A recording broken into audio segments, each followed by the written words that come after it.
And so what have we seen here? We've seen that God protects and blesses His prophet, even though His prophet Abraham is undeserving. And brothers and sisters, as we consider this is amazing grace. That God blesses Abraham in this way. He's blessed him the whole way through. He blessed him for leaving his home and for following him. And though even though Abraham failed, He didn't just cast him aside because of all of his flaws. But no, He is with him. And He works in him for His purposes. He's gracious. And Abraham really is starting to get it. This story shows his failure, but he's really starting to get it. Next time we're going to look at Genesis 21, the birth of Isaac and some of the events of the early days as children with Ishmael and so on. But chapter 22, Abraham is going to be tested. And it's going to be the greatest test of faith that anybody could have. And he's going to pass that test with flying colors.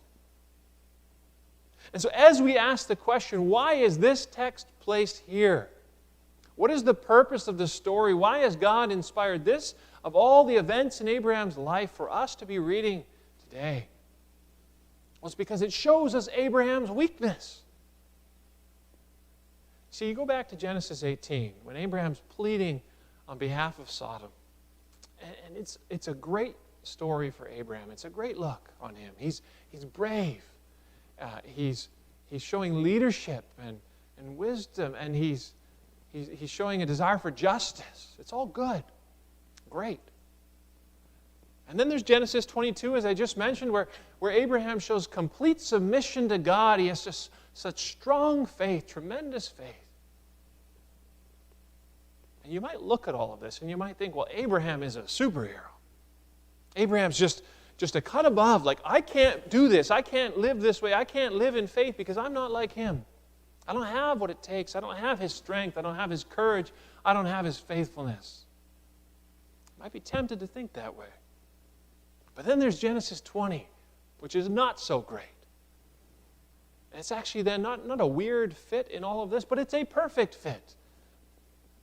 Because it shows us this man Abraham that, well, indeed the New Testament holds him up as the model believer, the paradigm believer.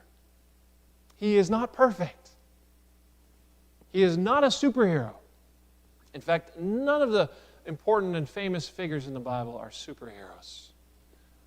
But they all struggle. They all struggle with ups and downs. They all struggle with particular areas of weakness, particular sins. And that's just like you and me. You see, this is the Christian life. This is how it goes.